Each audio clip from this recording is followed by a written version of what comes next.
That's a good looking automated kelp farm. But it's too small. Let's make 5 of them.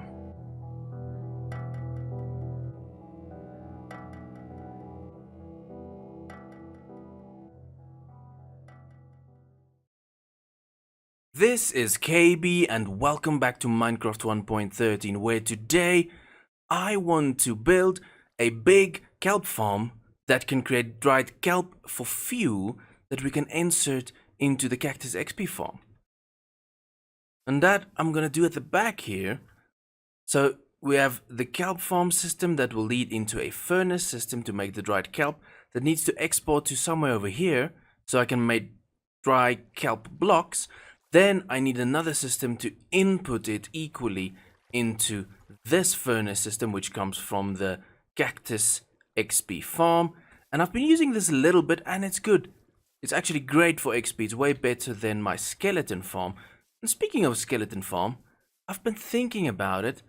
I might want to move my storage system into the space where the skeleton farm is, because then while I get something from my storage room, I activate the skeleton farm, and then every time I visit it, I can slice some skeletons and get some XP. It will make getting XP there feel a little bit more effortless. So I don't know if that will happen in this episode, because I also have to fix the iron farm you can see in the back there. Because for some reason the villagers died on the right hand side, and I don't know how. I need to get some more lighting in there and then get some of these villagers in the trading hall that we don't need, get them over there. And I might do that before starting this project, or I might do that as I do this project. We'll see about that. But yes, that is my plans for today. I have a design in mind, but the first thing I need to do is fill up this space behind me with dirt. And that should be done right about now. There we go, the space has been filled up. But before we get back to it, I don't know if you'll notice, but my field of view is a bit different. I started feeling some motion sickness, so I'm testing a few things to see how I can fix that, and I'll make a video where I'll give my results on that. The next thing I did was I started emptying out some of these villagers and sent them to the iron farm. And I have more villagers in the iron farm than there used to be. I used to have 7, now I have 10. And I'll keep emptying out dudes when I get a chance again. But I'm happy to say that the iron farm is up and running again. And I actually think it's a little bit faster than it used to be.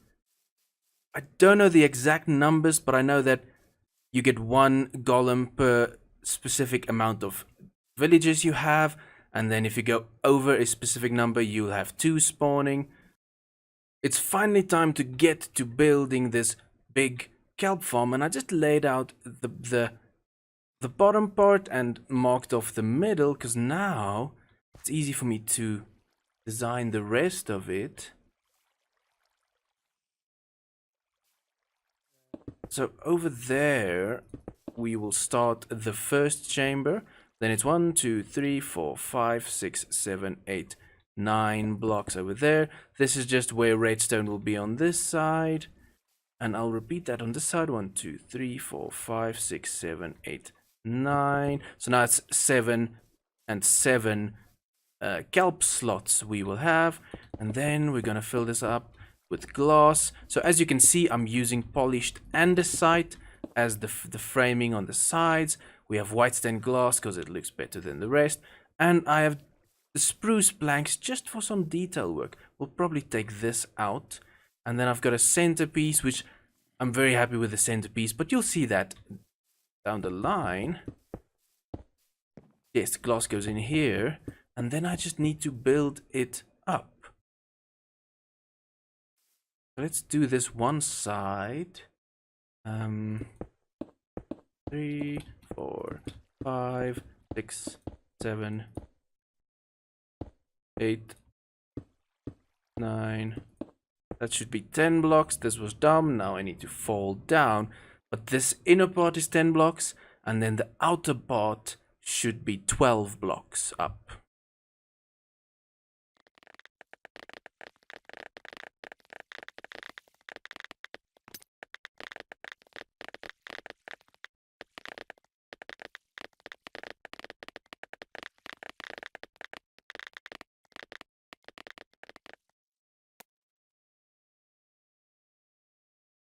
And that will do it for the first 2 tanks to our big kelp farm.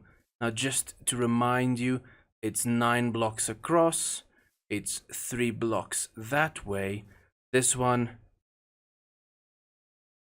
is 10 blocks up, so that's 12 blocks up, and then it's 3. So the glass is 2, 3, 2, but it's 3, 3, 3 full blocks. Well, I guess if you AFK overnight, the risk is you'll wake up to some friends. I tried to test my yield from the iron farm, and it's actually disappointing. It's way slower than I thought it would be. And now you can see my PvE skills. Can I actually fight? Oh, not that well in Minecraft. Other games I'm okay, but go! Go! We're really gonna get hit by everything. Got a little bit of XP at least. Yes, here you can see my little AFK chamber, which I can take away now. And going overnight, that's all it produced. So it gives me something, but it's actually quite disappointing. So I definitely need to fully charge this dude with some more villagers. But building this in this spot, I kind of knew that it wouldn't be the fastest. But I do think we can get... I think we can get better than that if we have more villagers in there. But anyway, let's get back to building the big kelp farm. I'm going to go ahead and start placing in all the mechanical side of things, the redstone side of things. I'm gonna... You see, I opened up chambers. So what I'm gonna do is I'm gonna build a redstone on this side, because I have ideas for this side with the last 2 tanks. And then the furnace system I'll build under the ground here.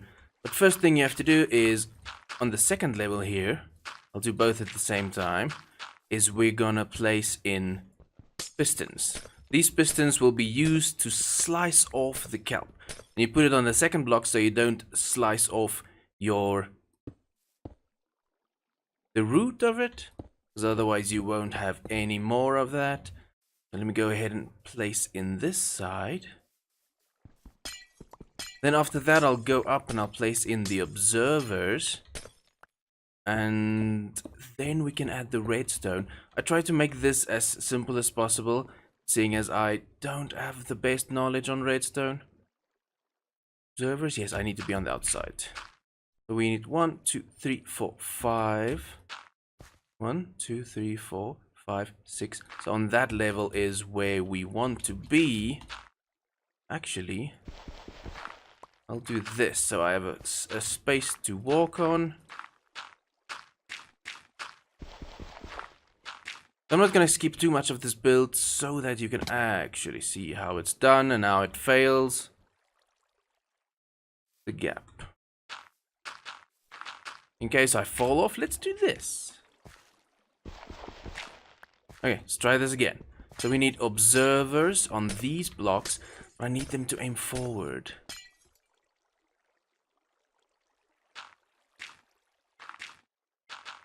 Add the dirt in there, because I think then I can get it aiming the right way. Yes. So you want them to be looking inward. So with the with the observers, you always have to point in the direction you want them to point. Okay, so let me just quickly sleep.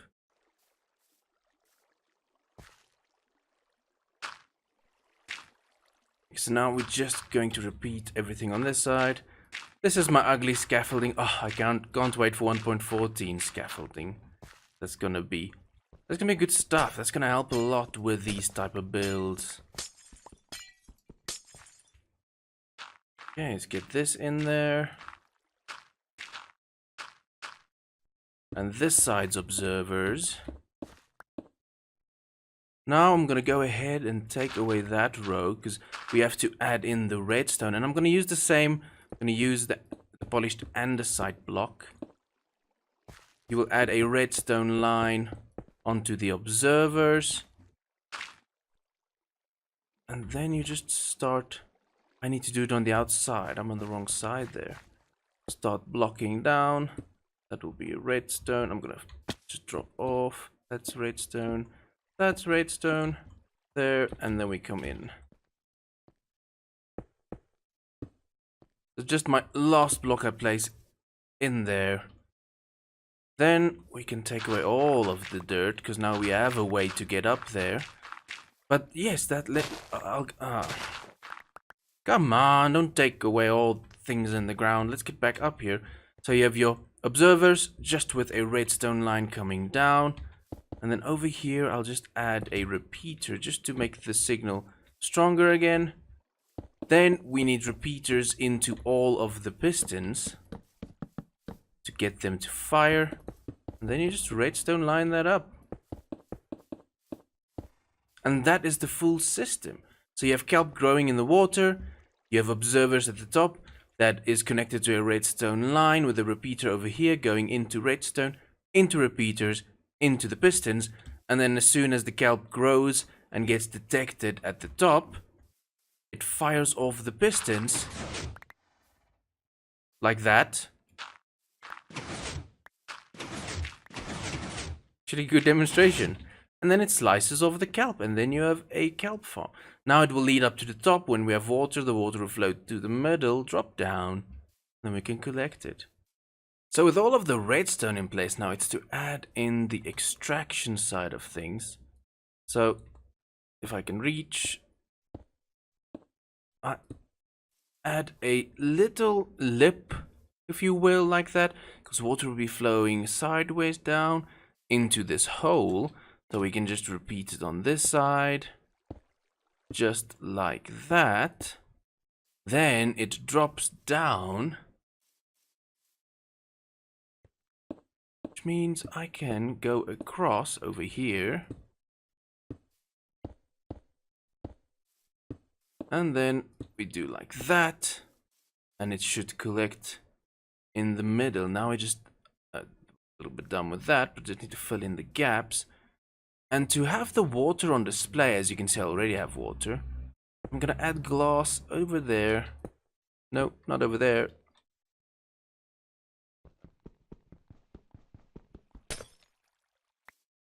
Just to make it more interesting, just to add some decor into this build. And now let me just fill. I was a little bit dumb about that. Just fill those in. I need to fill in the middle. Can I do it from here? Yes, I can do it from here. And there we go. So now the water should flow down into this middle. And from here we can take it downstairs to the furnace system with all of the kelp. Let's add in the water. So start over there. You'll see it flows down. Updates where it stops. I add in another water piece. And you see it updates. And then where it stops, I add in another water piece. And it updates. And then where it stops, we add another water piece, which then takes it to the middle. Your final step after adding in the water will be to go down and add your kelp into the system. Now, because these aren't all of these water blocks aren't source blocks, you're gonna have to go up and make sure you don't go up too high. Oh yes. No, breathe, breathe. The observers gonna give us an issue here. Yeah, so this is just the next step, just to make source blocks where you need the source blocks. That's good. If I go on, yes. That should be this part, so I'll take away the dirt and then I'll finish that side. So, note to self, don't place in observers and a redstone system before you make your water source blocks. Normally, you would want to have your redstone finished and isolated before adding in the water, but I see with observers, I could just remove the redstone line, I guess. All of the kelp is in place now, and it was so much easier to do by just removing one little redstone block. But yes, they are all source blocks, all of the water, and it actually flows to the middle. I saw that it jumps over the edges at the top, so we just need to fill that up. Yes, I like that. Spruce plank just for detail work. Yes, that's going to do it for this whole kelp farm system. So I'll quickly repeat it. You have kelp growing, they grow up, they get detected by the observers, which goes through a redstone line that comes down to this repeater, strengthens the signal, sends it out to all of these repeaters into the piston blocks, which slice down the kelp. That goes to the top because of the new water mechanics, flows down the middle, and then we need to pull it down where we will have the furnace system. I'm going to clear space for the furnace system and then we can get to working on that. Been a couple of minutes since I recorded the last scene because I'm trying to figure out what to do next. I'm just below the kelp farm and the cactus farm on this side. Want to build the furnace system, but the thing is, I don't know what I'm doing and I don't want to go watch videos yet, so I'm gonna build the system I could figure out and then we'll just have to upgrade it in other episodes. All of the hoppers are in place and now we can just run through it again. The one at the top is inserting the fresh kelp. The one at the back sends in the fuel. And the one at the bottom, that should be the exporting of the dried kelp. And it should end up in here. There it is. So that works. The next step would be to add in the rail system. So I'll show you that quickly. I'll explain that block in a minute. No, wait, sorry. It has to be there. Then we'll have that dude. Let me just get up there so I can explain properly. So over here I'll have a lever to activate this line. Over there I'll have a lever to activate that line. This block will stop the minecart. That block will stop the minecart. So then I add in my railway. And I'm gonna have powered rails on this side, which might be overkill. But normal rails on this side. And then powered rails on this side again. Which I then need to duplicate that on this side. But I'll do that in a second. Just to stop this, we'll add in... We'll get the right blocks in a second. And then just on the side to activate it this side. And there we go. So we power this block, which activates that. And if we go back this side, we can power that block. Now when I add a minecart, it should go around the whole time. So it is a chest, so I can put items in it and let it be spread out equally. Now the one problem with my system is I don't have a minecart loader, because I don't know how to build that yet. And I'm not going to stress too much right now, because if this comes back here, I'll just stop it. I can fill it with the fresh kelp and then send it on its way. I'm going to do it like that for now until I know how to do the minecart loaders. And at least this way, we'll get this up and running. So I'm going to add in the last rail. And there it is. The rail system is in place. So we have one line at the top. You have redstone, you just need to activate it on both sides so that it can... You see now it will stop over there. But as soon as this side's activated, then I hope this doesn't get too loud. It should keep going around to all sides. Make sure this is a normal solid block, not a redstone block. That should keep going. I'll stop it on this side. And then the bottom one will be the same. And this is going to be my semi-automated system where I'll have fuel going in on that side. I just added some stairs. I'll have fuel on this side. And I will have the fresh kelp at the top.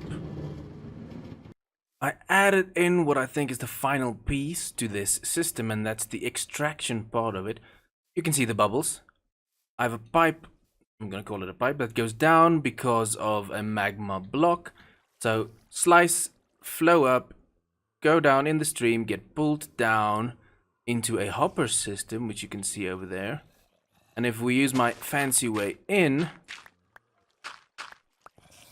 we can see that it should end up there. And you can hear my friends downstairs. I need to go light up there. I've been waiting here a while, and I'm just gonna add in an override switch. Now, hopefully I didn't break the system, because I need things to flow. That's a problem. No, that sucks. So our first attempt failed because of a block over there, so I placed a glass block in. But at least I have this side to test with, so let's see. And that was my original problem, they get stuck up there. It's 24 hours later in real life. I've been struggling with this exporting pipe system of mine, and I've been thinking, and I've been testing in my creative world. I took a screenshot, I did not mean to do that. But I think I have a conclusion. So currently, the item goes through the water, it drops down, and then it's supposed to get into our system. So I'm gonna just emulate that over here.